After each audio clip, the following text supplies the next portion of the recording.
ఈరోజు యాక్చువల్లీ ఒక పేషెంట్ వచ్చారండి. ఫస్ట్ వాళ్ళ డౌట్ ఏంటంటే వాళ్ళ ప్రెగ్నెన్సీ ట్విన్స్ అని వేరే చోట చెప్పారు. వాళ్ళు నా దగ్గరికి నెక్స్ట్ ఒక 1 మంత్ పోయాక మళ్ళీ స్కాన్ రిపోర్ట్ తీసుకొని వచ్చారు. అందులో సింగిల్ బేబీ ఉంది. సో వాళ్ళ డౌట్ ఏంటంటే ఫస్ట్‌ది కరెక్టా? సెకండ్‌ది కరెక్టా? నేను మీ డాక్టర్ అనుష కంటి మహంతి, గైనకాలజిస్ట్. సో ఒకటి నేను వాళ్ళకి కన్ఫర్మ్ చేశాను. అమ్మ ఫస్ట్‌ది కరెక్టే, సెకండ్‌ది కూడా కరెక్టే అని. సో ఇప్పుడు మీ అందరికీ డౌట్ వస్తుంది, మేడం ట్విన్స్ ఉంటే మరి ఎలాగా సెకండ్‌ది ఎలా కరెక్ట్ అవుతుంది, లేకపోతే ఇది ఉంటే అది ఎలా అంటే దాన్ని వానిషింగ్ ట్విన్స్ సిండ్రోమ్ అని అంటామన్నమాట.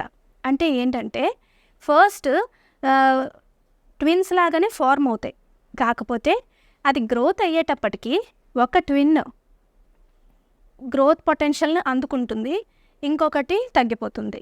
సో మనకి సెకండ్ స్కాన్ ఏదైతే 1 మంత్ తర్వాత వాళ్ళు తీసుకొని వచ్చారో అప్పటికి ఒక ట్విన్ గ్రోత్ కరెక్ట్గా పొటెన్షియల్ అందుకుంది.